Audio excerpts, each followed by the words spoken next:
Hello दोस्तों, कैसे हो आप सब। मैं उम्मीद करता हूँ आप सब अच्छे होंगे। लेकिन ये जो फेज़ होता है ना, ये सबसे बड़ा मुश्किल फेज़ होता है। किसी भी क्रिप्टो यूज़र्स की बात करें या ट्रेडर्स की बात करें, उसकी लाइफ के अंदर। क्योंकि उसको ये पता नहीं चल पाता कि बिटकॉइन यहाँ से किस साइड में मूव करेगा। क्योंकि एक इम्पॉर्टेंट सपोर्ट है। अगर मैं 2-3 महीने पुरानी बात करूँ, तो कोई भी नहीं सोच रहा था ये $30,000 से नीचे जाएगा। क्योंकि $30,000 पे एक अच्छी खासी इसने सपोर्ट बना ली थी और बार बार 31-32 हज़ार डॉलर को ये ब्रेक कर रहा था। तो कोई नहीं सोच रहा था। तो ऐसे ही जब बिटकॉइन 30-35 पे जाता तो थोड़ी टेंशन होती कि अब नीचे गिरेगा, 40 पे जाता तो और ज़्यादा टेंशन होती अब नीचे गिरेगा। तो ऐसे ही जब नीचे आता है तो 25 पे आ गया है, तो अब टेंशन है कि 20 आ जाएगी। क्योंकि बहुत सारे टेक्निकल्स भी ऐसे जो है इंडिकेशन निकल के आ रहे हैं। और डराने वालों ने तो आपको पता है, अभी तक तो दिल खोल के डरा दिया होगा आपको। लेकिन यहाँ पर 20 के बाद कई 15 और कई $8,500 की भी कैलकुलेशन लेके बैठे हुए हैं। ये सारी बातों को आप समझते होंगे, लेकिन सिचुएशन क्या है। ये सारी जो इन्फॉर्मेशन होती है, ये हमारी जो है ना कन्फ्यूज़न बढ़ाती है, घटाती नहीं है। क्योंकि जब आप सोचते हो एक टाइम पे आपको ही पता है, अंदर कहीं ना कहीं आपको भी ये रियलाइज़ होगा कि टेक्नोलॉजी में जान है। बिटकॉइन एक अच्छी चीज़ लगती है, देखने में प्रॉमिसिंग लगती है। इतने बड़े इंस्टीट्यूशंस जो है कहीं ना कहीं इसके पीछे पड़ रहे हैं, तो कुछ तो बात होगी। लेकिन फिर जब पीछे की हिस्ट्री देखते हो, तो ऐसा लगता है कि भैया डंप हो सकता है, नीचे जाएगा और बहुत सारी इन्फॉर्मेशन ऐसी नेगेटिव आनी शुरू हो जाती है। तो इंसान जो है ना इस चीज़ को लेके थोड़ा कंफ्यूज हो जाता है कि करूं तो करूं क्या। और यहाँ पर यही चीज़ का फ़ायदा शॉर्ट टर्म ट्रेडर्स या आप कह लीजिए वेल्स उठाती हैं। एक इम्पॉर्टेंट यहाँ पर 2-3 चीज़ें हैं। एक तो आपको ये रियलाइज़ होना चाहिए, समझ में आना चाहिए मैंने ये क्यों बात करी कि ऊपर नीचे जाने की। मैं एक एग्जांपल लेता हूँ, थोड़ा ऑफ ट्रैक जा रहा हूँ, माफ़ कीजिएगा। क्योंकि आज बहुत इंपॉर्टेंट इन्फॉर्मेशन न्यूज़ भी है और कहीं ना कहीं वो पॉजिटिव है ओवरऑल अगर देखते हैं, जिससे एक्यूमुलेशन या आप कह सकते हो बढ़ सकती है और माल बटोर सकते हैं इंस्टीट्यूशंस। वो मैं बाद में बात करूँगा। लेकिन यहाँ पे मैं थोड़ा ऑफ ट्रैक जा रहा हूँ और साइकोलॉजी समझाने की आपको कोशिश करता हूँ। और फिर बाद में मैं शॉर्ट टर्म में बिटकॉइन का क्या लगता है वो आपको बताऊंगा, और ये बिटकॉइन ईटीएफ की इंपॉर्टेंस क्यों है। और जब कोई ईटीएफ आता है या पहले जो बिटकॉइन के लेवल का ईटीएफ रहा है, तो उसके अंदर क्या रिटर्न रहे हैं, उससे क्या फ़र्क पड़ा है, वो भी मैं आपको बताऊंगा। लेकिन सबसे पहले आपकी ये दुविधा दूर करना मेरे लिए ज़रूरी है। और इसका मेरे पास एक अच्छा एग्जाम्पल है, समझने सीखने की कोशिश कीजिएगा। और ज़्यादातर लोगों के साथ ये होता है। माफ़ कीजिएगा, थोड़ी तबीयत ख़राब है, गला भी ख़राब है, तो और कैमरा भी थोड़ा ख़राब हो गया है, तो थोड़ा झेलने की कोशिश कीजिएगा। एक किसान होता है, वो मैं बात कर रहा हूँ कई पुराना, मतलब समझ लो जब लोग खेती करते थे और माल लेके मंडी में जाते थे, तो शुरुआत में ट्रेडिंग कैसे होती थी। आपको ये तो पता है ना, कैंडल स्टिक या जो है ये ट्रेडिंग की शुरुआत कहाँ से हुई थी, जापान से ये शुरू हुई थी। तो समझ लो एक रामू नाम का एक किसान है जिसकी फसल अच्छी हुई है, और उसने अपनी फसल को काट कर अब वो मंडी जा रहा है। मंडी में पहुंचा और मंडी में उसको पता चला कि भैया जाते जाते वो लेट हो गया है, और रेट जो है 1 किलो गेहूं का वो 50 रुपये। मैं स्टैंडर्ड ले रहा हूँ, आप ये मत सोचिएगा कि 50 है 20 है, जो भी है 50 रुपये पे क्लोज हुआ। तो यहाँ पर वो ये सोचता है चलो यार, कल मंडी खुलेगी और मैं जो है अपना माल बेच के चला जाऊँगा और अपना घर जो भी होगा ले जाऊँगा।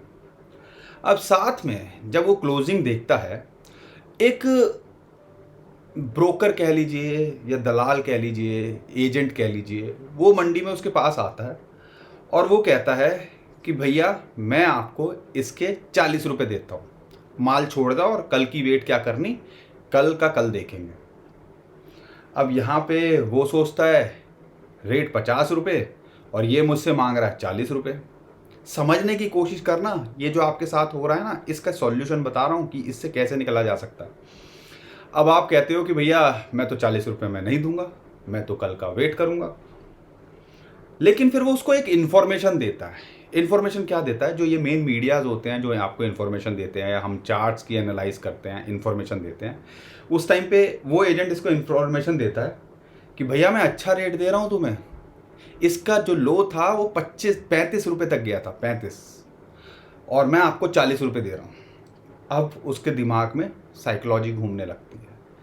अब ये लगता है उसको, यार 50 रुपये का क्लोजिंग, 35 रुपये नीचे गया, ये मुझे 40 रुपये दे रहा है, और कल का कोई भरोसा नहीं कि 40 पे आएगा या 35 पे खुलेगी मार्केट। तो फिर वो सोचता है कि भैया मैं इसको 40 रुपये में बेच देता हूँ।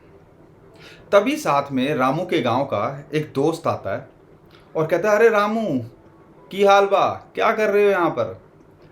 तो रामू कहता है, भाई मैं तो अपना गेहूँ बेचने आया हूँ और मैंने 40 रुपये में बेच दिया, इसको बेचने की सोच रहा हूँ एजेंट को। अब रामू कहता है, क्या पगला गया है का, 40 रुपये में? अरे भैया, इसका आज का हाई जो था वो 60 रुपये गया था। अब रामू फिर साइकोलॉजी घूमने लगी, दिमाग चलने लगा कि भैया मैं तो 40 रुपये बेच रहा हूँ, क्लोजिंग 50 की हुई, हाई 60 का गया है, और वो मुझे 35 बता रहा है कि 35 पे चला जाए। अब रामू फिर लगता है कि बैक ऑफ द माइंड चलता है कि मैं तो भैया लुट ना जाऊँ, 50 रुपये की जगह 60 में भी हो सकता था, हो सकता कल मुझे 60 रुपये मिल जाते, दुगने के आसपास मिल जाते। तो यहाँ पर सिचुएशन क्या है, जब जब इन्फॉर्मेशन आपके दिमाग में फीड की गई, आपके दिमाग ने उसको प्रोसेस किया और फिर उसको एनालाइज करने की कोशिश की कि मेरे लिए सही क्या है, गलत क्या है। अब यहाँ पर उसने, समझे ना स्टोरी को, कि ऐसे ही कि कैसे हमारा दिमाग चलता है। मुझे एक टाइम पे लो भी दिखता है 35, मुझे एक टाइम पे 60 भी दिखता है हाई, मुझे क्लोजिंग भी दिखती है, और फिर मुझे ये बीच का प्राइस भी दिखता है ब्रोकर का। तो करे क्या? तो ये जो साइकोलॉजी है ना, इससे मीट करना, इसको क्लैरिटी, इससे ना कन्फ्यूज़न होती है, क्लैरिटी नहीं होती। अब इसकी क्लैरिटी के लिए एक साइकोलॉजी ऑफ मार्केट साइकिल भी आता है कि जब भी मार्केट के अंदर एक रैली आती है, आपके सामने भी होगा, जब ऊपर जाती है तो फिर एक्साइटमेंट होती है, फिर आपको लगता है कि भैया बिलीव आना शुरू हो जाता है, जैसे कि लोगों को 35-40 हज़ार डॉलर गया था, बिटकॉइन आने लगा। फिर जाके लोग एक्साइटेड हो जाते हैं जब 60 के आसपास आ गया थ्रिल, और 70 के आसपास यूफोरिया, अब भैया ये तो 1 लाख जाएगा, 2 लाख डॉलर जाएगा, मैं नहीं बेचूंगा। अब वहीं होती है गलती। अब ये गलती क्या है, मैं इसके लिए मेरे पास एक चार्ट है, मैं आपको वो चार्ट दिखाऊंगा ताकि आप सारे इन्फॉर्मेशन, सारे डाटा को आप एनालाइज कर पाओ, और ये साइकोलॉजी को भी अगर मैच कर दो उन चार्ट्स के साथ में, तो क्या डेडली कॉम्बिनेशन हो जाए, और क्या आप कर सकते हो क्रिप्टो करेंसी के अंदर, कैसे पैसा बना सकते हो, थोड़ा इजी हो जाएगा आपके लिए। बाकी रिस्क तो हर चीज़ के अंदर है, ज़िंदगी का नहीं पता अगले दिन क्या हो, तो क्रिप्टो का हम कैसे कह सकते हैं। तो यूफोरिया में बन गया तो फिर हर कोई, तो ज़्यादातर लोग जो होते हैं नए न्यू बीज होते हैं, और खासकर आप में से जो 20, 21, 22 वाले हैं, खासकर 21, 22 वाले, वो इसी का शिकार है कि थ्रिल यूफोरिया के अंदर फंसे। और आज की डेट में जब वो नीचे आना शुरू होता है तो पहले तो हमें विश्वास नहीं होता, फिर हमें लगता है चलो ठीक है 50 आ गया, दोबारा से रिकवर कर जाएगा, ठीक है, कंप्लीसेंसी की बात करते हैं। फिर जब ये 50 से नीचे आया, फिर हमें पैनिक होना शुरू हो गया। अब यहाँ पर 15,000 डॉलर पे आया तो भैया हमारी तो हो गई डिप्रेशन। अब तो भैया सबको लगता है मैं तो, रातों की नींद उड़ गई भैया, मेरा कुछ नहीं हो सकता, मैं तो निकल रहा हूँ यहाँ से, जो भी होने दो। क्योंकि इंसान के साथ दिक्कत क्या है, पैसे को वो खेल समझता है, तो औने पौने दामों के अंदर बेच के वो कम से कम जो है दिमाग की शांति चाहता है कि भैया मेरे बस की नहीं है, मैं मेंटल टॉर्चर नहीं झेल सकता। और 15 से ये जो फेज़ है ना, 15 से 30 हज़ार डॉलर वाला, ये हमारा वही मेंटल जो है टॉर्चर का फेज़ है, और यही ध्यान रखिएगा। और इस टाइम पे हमें ऐसा ही कुछ उस लेवल पे है जिसको हम कहते हैं स्टैग्नेशन। अब इसके अंदर कहीं ना कहीं एक रैली तो आती है, लेकिन विश्वास नहीं होता कि ये सस्टेन कर पाएगी, यहाँ पे क्या होगा। और उसके बाद जब ये झटका आके, अभी जो है ना, अब झटका दिया इसने 25,000 डॉलर का, तो दोबारा से डिसबिलीव आ गया कि चलो यार 30,000 डॉलर तक गया था, अब डिसबिलीव आने लगेगा। तो ये लेवल पे हैं, और जैसे ही ये झटका 30,000, 35, 40,000 डॉलर तोड़ेगा, फिर हमें उम्मीद, फिर हम काम होने लगेंगे, फिर हमें ऑप्टिमिज्म आने लगेगा, फिर हमें बिलीव आने लगेगा, फिर हमें जो है थ्रिल, यूफोरिया आने लगेगा कि भैया हम ही हैं राजा, मुझसे ज़्यादा कोई नहीं जानता। ये मैंने क्यों बताया, ये रामू की स्टोरी क्यों बताई, क्योंकि आज की डेट के अंदर आप और मैं उसी फेज़ के अंदर हैं, वही रामू वाली सिचुएशन है। मेन मीडिया फालतू की बकैती करे जा रहा है यहाँ पर, कि समझ नहीं आ रहा क्या कर रहा है, क्या बोले जा रहा है, नेगेटिव न्यूज़ आए जा रही हैं, क्रिप्टो रेगुलेशंस की बात होती है, पता नहीं बैन की बात होती है, या बाइनेंस के फंड निकल के आ रहे हैं। और यहाँ पर दूसरी जगह हमें सुनने में आता है कि बिटकॉइन के ETF आ रहे हैं, बड़े बड़े बैंक्स इसके अंदर इन्वॉल्व हो रहे हैं। उन्होंने सिक्योरिटी एक्सचेंज कमीशन को डंडा दे दिया एक तरह से कि बिटकॉइन के ETF, क्योंकि बड़े बड़े नाम हैं, अगर सिक्योरिटी एक्सचेंज कमीशन के लिए भी दिक्कत है, अगर वो नहीं करेंगे तो भैया वो तो फिर दोबारा कोर्ट केस करेंगे, और कोर्ट केस करेंगे तो अभी तक आपको पता है सिक्योरिटी एक्सचेंज कमीशन के साथ में 2 कोर्ट केस, क्या है, रिपल का हो या आप ग्रे स्केल का, वो प्रेशर के अंदर ऑलरेडी हैं। और इंटरेस्टिंग बात बता दूं, सिक्योरिटी एक्सचेंज कमीशन को रिपल के लॉयर्स ने अप्रोच भी किया है, सॉरी ग्रे स्केल के लॉयर्स ने, कि भैया आगे का प्रोसेस बताओ क्या करना है। प्रेशर बनाना शुरू कर दिया कोर्ट की वर्डिक्ट के बाद में। अब ये जो डिसबिलीफ कि हम हैं, और या आप कह लीजिए डिप्रेशन के अंदर हैं, और एक जो हम कहते हैं यूफोरिया, उसको हम कैसे पहचानेंगे कि वो कहाँ आ रहा है? वो हिस्टोरिकल आपका प्राइस आपको एनालाइज करके बता सकता है। हिस्टोरिकली जो हुआ है, फ्यूचर में होगा हम नहीं कह सकते, लेकिन जिस हिसाब से अभी की हिस्ट्री रही है तो यूजुअली प्राइस ऐसे ही चलता है, 19-20 हो सकता है। तो यहाँ पे एक रेनबो चार्ट मैंने आपके साथ में शेयर किया था, और बहुत सारे, कल भी एक चार्ट शेयर किया था। तो यहाँ पर वो आपको एक इंडिकेशन दे देते हैं कि मेरे इसके नीचे आएगा तो यानी कि मेरे को बाय करना है, ऊपर जाएगा यानी कि सेल करना है। अब रेनबो चार्ट के अंदर बबल टेरिटरी होती है रेड वाला, लाइट रेड सेल का होता है, फोमो वाला ऑरेंज होता है, और ऐसी ग्रीन जोन जो है एक्यूमुलेशन, और डार्क ग्रीन बाय, और ब्लू वाला यानी कि फायर, बेसिकली और आप फायर सेल। तो कहने के लिए जिस लेवल पे है वो कलर तो भाई साहब ने बताया ही नहीं, हम तो हैं पर्पल के अंदर फंस गए हैं। प्राइस पर्पल के अंदर घूम रहा है, बाय से भी नीचे, फायर सेल से भी नीचे, बेसिकली है फायर सेल। तो कहने का मतलब ये है, जब यूफोरिया, इस चार्ट को ऑब्जर्व करो, गूगल पे सर्च मारोगे बहुत जगह पे बहुत सारे लोगों का मिल जाएगा ये चार्ट। तो यहाँ पे हमें करना क्या है, जब मार्केट पंप करती है, एक यूफोरिया बनता है, तो ये चार्ट इंडिकेट कर सकता है ना हमें कि भैया हमें मार्केट के अंदर करना क्या है, कैसे करना है। इससे ही सीख लो, इसको रिलेट करो, साइकोलॉजी को रिलेट करो, टेक्निकल एनालिसिस को रिलेट करो, शॉर्ट टर्म को रिलेट करो, मीडिया में क्या चल रहा है उसको रिलेट करो, न्यूज़ क्या चल रही है उसको रिलेट करो, ETF आएंगे कि नहीं आएंगे उसको रिलेट करो, और ये सबको जो है एक खिचड़ी बना के अपने लिए तैयार करो खाना। अब यहाँ पर फोमो की बात करता हूँ मैं। फोमो में हो या फोमो से ऊपर हो, यानी कि इसका मतलब है रेड सिग्नल है, मुझे बेचना है। और यहाँ पर इस टाइम पे हम नीचे हैं, ग्रीन सिग्नल के अंदर हैं या पर्पल जोन के अंदर हैं, यानी कि इस टाइम इस लेवल पे है कि भैया यहाँ पे भी हमने अगर नहीं लिया तो शायद हम कभी भी बिटकॉइन को इस लेवल पे ना ले पाएँ, और यही इंडिकेशन ये कर रहा है। इस चीज़ को आप समझो, और अगर इसकी कैलकुलेशन लेते हैं तो बिटकॉइन हाल्विंग से पहले लगभग बिटकॉइन का प्राइस 35 से 45-50 हज़ार डॉलर बाइस एक्यूमुलेशन जोन के अंदर हो सकता है, और हाईएस्ट वो 90,000 से 1 लाख डॉलर भी जा सकता है। तो आप हमें कमेंट में ज़रूर बताओ कि आपको क्या लगता है, और आपको हमारा कंटेंट समझ में आ रहा है। अगर आपको लगता है हम कुछ समझाने की कोशिश कर रहे हैं, कुछ सिखाने की कोशिश कर रहे हैं, तो हमें अप्रिशिएट भी कीजिए, वीडियो को लाइक करिए, शेयर करिए वीडियो को, और चैनल को सब्सक्राइब भी कर लीजिए, आपका ही फ़ायदा होगा उसके अंदर। यहाँ पर 2 चीज़ें मैंने इंपॉर्टेंट समझाई, लेकिन मैं एक चीज़ भूल गया कि अभी जो इतनी हाइप बन रही है ये बिटकॉइन ETF को लेके बन रही है, और बिटकॉइन के ETF की अगली डेट है अक्टूबर के अंदर, यानी कि 15-16 अक्टूबर के आसपास फिर दोबारा से सिक्योरिटी एक्सचेंज कमीशन के ऊपर डंडा आएगा कि भैया बिटकॉइन के ETF को अप्रूव करो, और वो नहीं करते हैं तो हम उसको पूरी उम्मीद है कि वो शायद ना करें। फिर वो हो सकता है बिटकॉइन हाल्विंग अप्रैल के आसपास, यानी कि इसकी भी जो फाइनल डिसीजन है वो मार्च तक उसको लेना पड़ेगा, करेंगे नहीं करेंगे। तो आप कह लीजिए हो सकता है डिले कर दें। लेकिन एक चीज़ और बता रहा हूँ, हिस्टोरिकल डाटा बाइंग का सिग्नल दे रहा है 20,000, 25,000, 30,000, यानी कि ये सारा जोन आपका बाइंग का सिग्नल है, या जो इन्फॉर्मेशन आ रही है।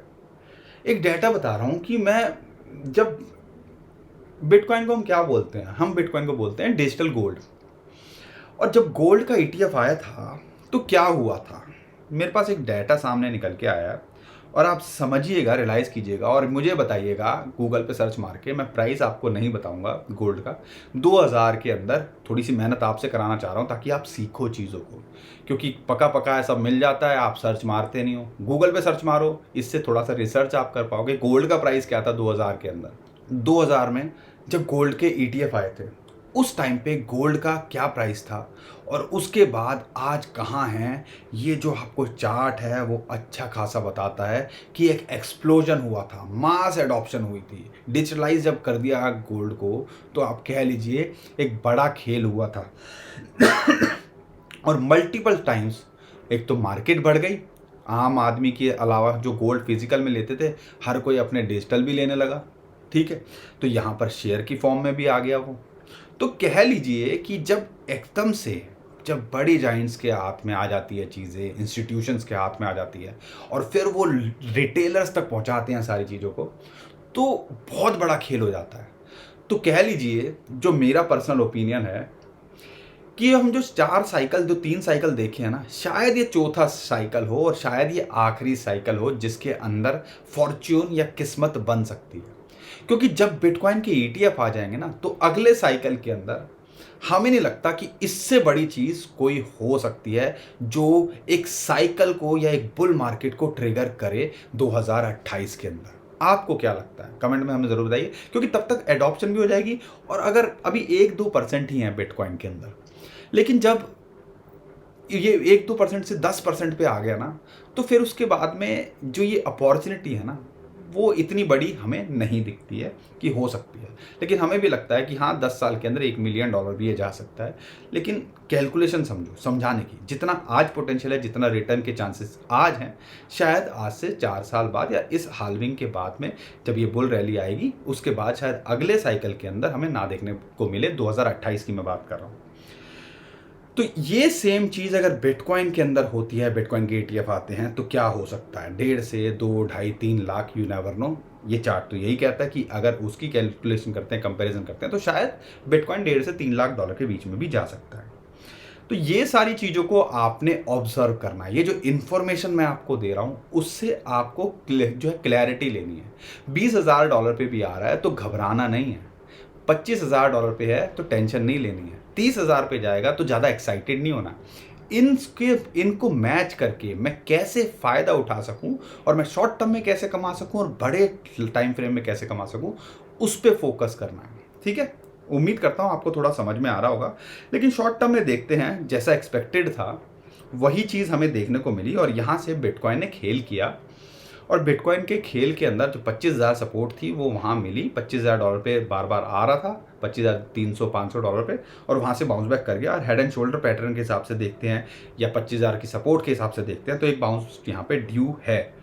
तो अगर यहाँ से जाता है तो इतना खुश होने की ज़रूरत नहीं है। $26,500 के आसपास ये आके रिजेक्ट हो गया, क्योंकि वहाँ पे 50 मंथ की मूविंग एवरेज है जो कि आती है लगभग $26,500। तो इसको पार करेगा, इसके ऊपर मंथली क्लोज करेगा, तो ही आप समझिएगा कि अगला गदाधारी भीम जो 200 वीक मूविंग एवरेज का है, जो कि $27,500 के आसपास आता है, उसको, यानी कि ये जो 2 लेवल है ना, ये इतने आसान नहीं है बिटकॉइन के लिए कि वन नाइट वंडर है कि एकदम से वहाँ गया और वहाँ से पार करके ओके टाटा बाय बाय कर दिया। उनको पार करने में इसके पसीने छूटने चाहिए, अगर टेक्निकली हमें लगता है। तो उसका फ़ायदा उठाना, ये जो 200 वीक मूविंग एवरेज की बात करता हूँ या 50 मंथ मूविंग एवरेज की, और $25,000 एक सपोर्ट का काम कर रहा है। तो यहाँ पर शॉर्ट टर्म में अगर आप देख रहे हो तो इस रेंज के अंदर $1,500 के अंदर आप एक अच्छा शॉर्ट टर्म में पैसा भी बना सकते हो। और चांसेस हैं कि ये सितंबर का महीना, इसके अंदर आप थोड़ा फंसे रहो। तो ध्यान रखिएगा, समझ लीजिए सितंबर का महीना आप एक एक्यूमुलेशन कर रहे हो और यहाँ से $25,000 से थोड़ा सा नीचे भी आ जाए ना, $24,000 की बात करते हैं, और वहाँ से बाउंस बैक कर जाए, तो हमें कोई हैरानी नहीं होगी। तो टेंशन नहीं लेना है, सारी चीज़ों के लिए तैयार रहना है। और ये जो मैंने इतनी स्टोरी बताई है आपको, पीछे का जो सारा कुछ बताया है, उसको अगर सीख लोगे और उससे थोड़ा सा कोशिश करोगे समझने की और मुझे ट्रेड क्या करना है, तो थोड़ी राह आसान हो सकती है। तो उस चीज़ के लिए आपने तैयारी करनी है।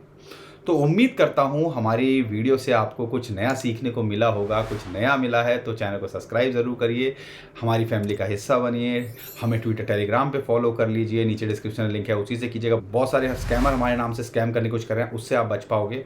और उम्मीद करता हूँ वीडियो को तो अभी तक आपने लाइक कर ही दिया होगा, कर दिया ना? ठीक है, थैंक यू सो मच। तो दोस्तों अभी के लिए विदा लेता हूँ। खुश रहिए, मुस्कुराते रहिए, कमाते रहिए। आपका दोस्त पंकज। थैंक यू, नमस्कार, धन्यवाद।